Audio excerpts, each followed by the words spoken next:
Pendeta, pertanyaan selanjutnya datang dari Bapak Max di Sulut, Sulawesi Utara ya. Shalom, saya mau bertanya mengenai gereja mana yang mempraktekkan kisah para rasul 2 dan 4 tentang cara hidup jemaat mula-mula. Mohon pencerahannya pendeta. Terima kasih. Silakan pendeta. Ini 2 pasal ini, silakan. Terima kasih. Pertanyaannya adalah gereja mana yang mempraktekkan kisah para rasul 2 dan 4. Boleh saya ubah sedikit Pak Max di Sulut pertanyaannya, sebab kita di sini bukan mau membahas nama-nama gereja sehingga kita mau melihat gereja mana, tapi dalam acara tajam yang kita mau sampaikan adalah apa kata Alkitab. Jadi kalau saya ubah sedikit pertanyaannya, bagaimana mempraktekkan kisah 2 dan 4 tentang cara hidup jemaat yang mula-mula? Apakah cara hidup jemaat yang mula-mula dalam kisah 2 dan kisah 4? Dan nanti silahkan Bapak Max melihat kiri kanan, melihat sekeliling, kira-kira cocok dengan pola hidup atau tata hidup dari umat-umat Tuhan yang bagaimanakah ini sekarang ini atau pada zaman ini. Kita akan baca beberapa ayat di sini, dan untuk itu saya minta bantuan Ellen maupun Stephen untuk tolong membacakan ayat-ayat ini untuk melihat cara hidup jemaat yang mula-mula. Kita ambil semua ayat ini dari dalam buku Kisah Para Rasul, pasal yang kedua dan pasal yang keempat. Yang pertama, pasal yang kedua, ayat yang ke-42. Kisah 2 ayat yang ke-42. Ya. Mereka bertekun dalam pengajaran rasul-rasul dan dalam persekutuan, dan mereka selalu berkumpul untuk memecahkan roti dan berdoa. Terima kasih. Jadi yang pertama, mereka bertekun dalam pengajaran rasul-rasul. Apakah yang dimaksudkan dengan pengajaran rasul-rasul? Apakah ini pengajaran manusia? Coba kita baca dalam Matius 28 ayat yang ke-19. Matius 28 ayat 19 berkata, karena itu, dan ayat 20, karena itu pergilah, jadikanlah semua bangsa muridku, dan baptislah mereka dalam nama Bapa dan Anak dan Roh Kudus. Ini adalah kata-kata Yesus kepada murid-muridnya, yang juga disebut rasul. Ayat yang ke-20, dan ajarlah mereka melakukan segala sesuatu yang telah kuperintahkan kepadamu. Jadi rasul-rasul itu disuruh untuk mengajar. Jadi kalau mereka mengajar, walaupun disebut itu sebagai pengajaran rasul-rasul, tetapi itu bukanlah pengajaran yang bersumber dari diri mereka. Tapi ada Yesus Kristus yang telah memberikan otoritas kepada mereka untuk mengajarkan segala sesuatu yang Tuhan Yesus perintahkan. Di luar yang Tuhan Yesus perintahkan, mereka tidak boleh mengajarkan. Harus yang Yesus perintahkan, yang Yesus ajarkan, itulah yang diajarkan oleh rasul-rasul. Jadi pada waktu umat Allah di abad yang mula-mula setelah Yesus naik ke sorga itu bertekun dalam pengajaran rasul-rasul, artinya setiap hari mereka dengan tekun belajar apa yang telah diajarkan oleh rasul-rasul, yaitu segala yang diajarkan Yesus dan segala yang diperintahkan oleh Yesus. Lalu kemudian mereka juga bertekun di dalam persekutuan. Namanya pun jemaat. Tidak ada jemaat yang cuma satu orang. Sendiri saja dia melakukan segala sesuatu. Mereka bersekutu, belajar bersama-sama. Mereka berkumpul. Mereka berdoa, mereka memecah-mecahkan roti. Entah ini berarti mereka mengadakan perjamuan Tuhan atau mereka makan bersama-sama, tetapi mereka berkumpul, ada fellowship. Ya, lalu kemudian ada belajar Alkitab, ada kemudian berdoa. Mereka saling menguatkan satu sama lain. Coba kita baca ayat yang ke 44. Ayat 44. Ayat 44. Dan semua orang yang telah menjadi percaya tetap bersatu, dan segala kepunyaan mereka adalah kepunyaan sesama, kepunyaan bersama. Ya, kita baca ayat yang ke 46 juga. Dengan bertekun dan dengan sehati mereka berkumpul tiap-tiap hari dalam bait Allah. Mereka memecahkan roti di rumah masing-masing secara bergilir dan makan bersama-sama dengan gembira dan dengan tulus hati sambil memuji Allah. Itu sambungannya. Terima kasih. Coba kita baca pasal 4 ayat yang ke-32 dan 34. Pasal 4 ayat yang ke-32 Pasal 4 ayat 32 ayat dan ke-32. 34. Adapun kumpulan orang yang telah percaya itu, mereka sehati, sejiwa, dan tidak seorang pun yang berkata bahwa sesuatu dari kepunyaannya adalah miliknya sendiri, tetapi segala sesuatu adalah kepunyaan mereka bersama. Ayat 34, sebab tidak ada seorang pun yang berkekurangan di antara mereka, karena semua orang yang mempunyai tanah atau rumah menjual kepunyaannya itu dan hasil penjualan itu mereka bawa. Bawa kemana? Coba ayat 35 sekalian. Bawa dan mereka letakkan di depan kaki rasul-rasul, lalu dibagi-bagikan kepada setiap orang sesuai dengan keperluannya. Terima kasih. Ini ada suatu kebiasaan yang sungguh luar biasa apa yang mereka lakukan.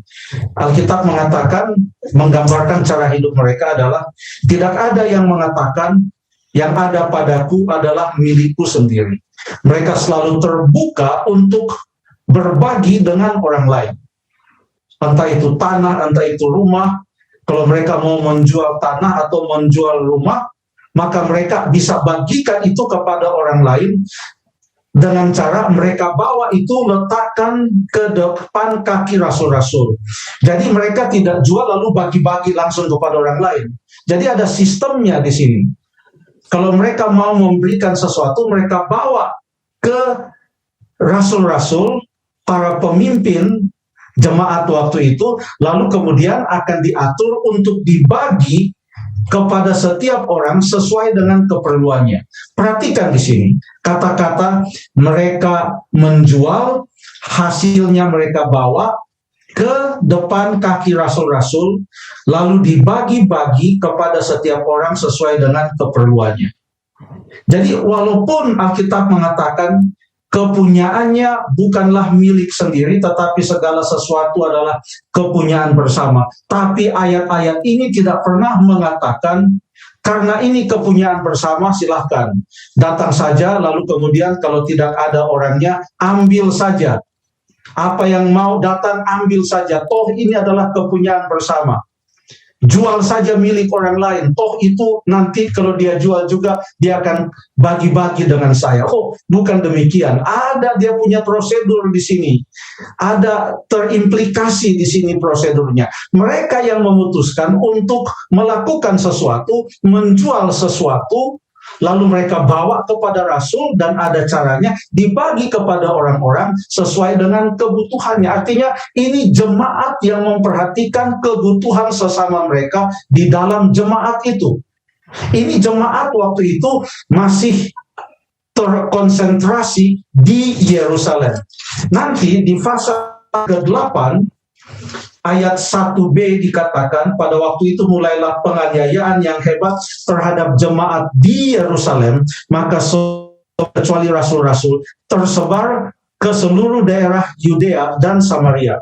Jadi sebelum pasal yang ke-8 itu jemaat itu terkonsentrasi di Yerusalem. Lalu kemudian yang berikut mereka berkumpul, bertekun dalam pengajaran rasul-rasul, apa yang diajarkan oleh Yesus Kristus, apa yang diperintahkan Yesus Kristus, mereka berdoa bersama-sama, mereka tetap bersatu, lalu kepunyaan mereka itu mereka bagikan, mereka bawa kepada rasul-rasul untuk dibagikan kepada orang lain sesuai dengan kebutuhan mereka. Sekarang pertanyaannya, oke, jadi sekali lagi saya tekankan, bukan ambil sendiri ya, karena ini kepunyaan bersama, ambil saja. Datang, lalu kemudian ambil sendiri. Tidak demikian, bukan itu yang dimaksudkan. Lalu kemudian setelah mereka itu terpencar kemana-mana, bukan hanya di Yudea dan Samaria, bahkan sampai ke Asia Kecil, sampai ke Eropa, sampai ke Roma, sampai ke Korintus, ini semua daerah-daerah yang sudah ada di belahan Eropa. Lalu kemudian Tesalonika, Filipi, ya itu semua daerah-daerah yang ada di Eropa. Apa yang dilakukan setelah jemaat itu tidak ada lagi di Korintus? Apakah masih bisa mereka mempraktekkan prinsip yang ada dalam cara hidup jemaat yang mula-mula? Di mana apa yang ada pada mereka, mereka tahu itu bukan milik mereka, karena itu hanya dipercayakan oleh Tuhan, dan mereka bersedia untuk berbagi dengan sesama umat Tuhan. Tapi sekarang mereka sudah jauh, bukan hanya di Yerusalem. Apa yang mereka lakukan? Ada petunjuk di Alkitab bahwa sekalipun mereka tidak lagi tinggal di Yerusalem, mereka terus melanjutkan prinsip saling menolong, saling berbagi, dan melihat di mana jemaat-jemaat yang pada waktu itu sudah tersebar luas, yang membutuhkan, di mana yang sedang berkekurangan, di manakah jemaat-jemaat yang sedang menghadapi musibah, di manakah jemaat-jemaat yang sedang dilanda oleh bencana alam, yang sedang dilanda oleh peperangan, yang sedang dilanda oleh berbagai kesusahan. Mereka akan berbagi dan menolong jemaat-jemaat itu. Kenapa? Karena prinsipnya dikatakan dibagi-bagikan kepada setiap orang sesuai dengan keperluannya. Ada contoh setelah mereka sudah terpisah, bukan hanya di Yerusalem. Dalam 1 Korintus pasal yang ke-16 ada suatu petunjuk di sana. Ayat yang pertama sampai ayat yang ke-3. Baik pendeta, kita akan bacakan ayatnya. Ya, silahkan tolong dibacakan. Ayat 1 sampai dengan ayat yang 3. 1 Korintus Ya. 16. Tentang pengumpulan uang bagi orang-orang kudus, hendaklah kamu berbuat sesuai dengan petunjuk-petunjuk yang kuberikan kepada jemaat-jemaat di Galatia. Pada hari pertama dari tiap-tiap minggu, hendaklah kamu masing-masing sesuai dengan apa yang kamu peroleh, menyisihkan sesuatu dan menyimpannya di rumah, supaya jangan pengumpulan itu baru diadakan kalau aku datang. Sesudah aku tiba, aku akan mengutus orang-orang yang kamu anggap layak dengan surat ke Yerusalem untuk menyampaikan pemberianmu. Terima kasih. Jadi rupanya pada saat jemaat itu sudah terpencar, bukan hanya di Yerusalem, sudah ada di Galatia, itu di Asia Kecil, lalu kemudian sudah ada di Korintus, tapi pada saat jemaat yang ada di Yerusalem mengalami kesusahan dan membutuhkan bantuan, maka jemaat yang ada di Galatia dan jemaat yang ada di Korintus semuanya berpartisipasi untuk menolong mereka yang ada di Yerusalem. Ya, contohnya kita baca 2 Korintus pasal yang ke-9. 2 Korintus pasal yang ke-9. Ayat 1 sampai ayat yang ke-4. 2 Korintus 9 sampai ayat yang ke-5 lah. 2 Korintus 9 ayat 1 sampai 5, silakan. Ellen. Oke, 2 Korintus 9 ayat 1.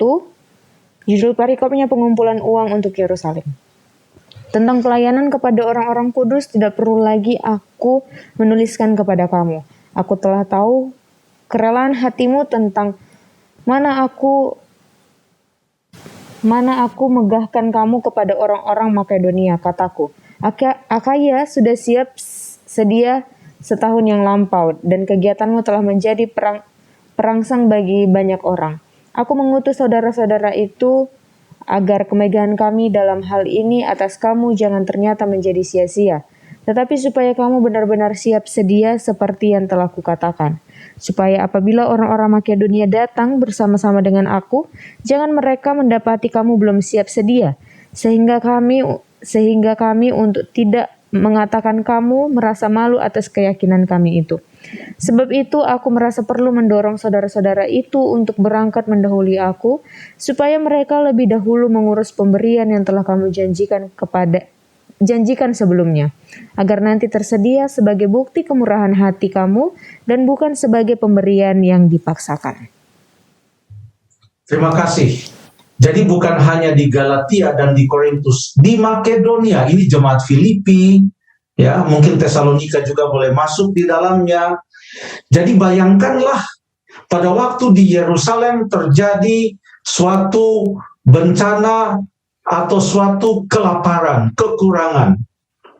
Maka jemaat yang adalah satu tubuh itu, mereka berbagi dengan yang berkekurangan sesuai dengan kebutuhan mereka. Apa konsepnya di sini? Ternyata yang namanya jemaat itu bukan hanya lokal satu tempat, bukan hanya di Yerusalem. Setelah mereka terpencar, mereka tetap satu tubuh. Apa yang diajarkan di Yerusalem juga diajarkan di Galatia, juga diajarkan di Korintus, juga diajarkan di Filipi, juga diajarkan di Tesalonika. Apa yang dirasakan kesusahan orang Yerusalem juga menjadi suatu keprihatinan, suatu concern bagi mereka yang ada di Galatia, bagi mereka yang ada di Korintus, Makedonia, dan tempat-tempat yang lain. Artinya, jemaat yang didesain atau dirancang oleh Alkitab itu sebenarnya adalah bukan jemaat lokal atau jemaat regional, tetapi itu harus menjadi sebuah gereja global, di mana gereja yang global itu mempunyai suatu prinsip-prinsip kehidupan yang sama, mempunyai pola hidup yang sama, mengajarkan ajaran-ajaran yang sama, dan terikat dengan suatu ikatan atau sistem yang sedemikian rupa, sehingga apa yang dialami oleh satu jemaat yang ada di suatu belahan bumi ini, jemaat yang ada di belahan bumi yang lain akan mengetahuinya dengan segera, dan ada suatu sistem yang mengatur dengan sedemikian rupa sehingga dengan cepat akan ada bantuan yang diberikan kepada mereka yang sedang berkekurangan, kepada mereka yang sedang menghadapi malapetaka. Inilah jemaat yang dimaksudkan di dalam Alkitab, gereja yang dimaksudkan di dalam Alkitab. Apakah yang dilakukan? Yaitu melalui memberikan persembahan. 2 Korintus pasal yang ke-9 menyebutkan tentang bagaimana memberikan persembahan dengan sukacita, dengan rela hati. Untuk apa itu persembahan?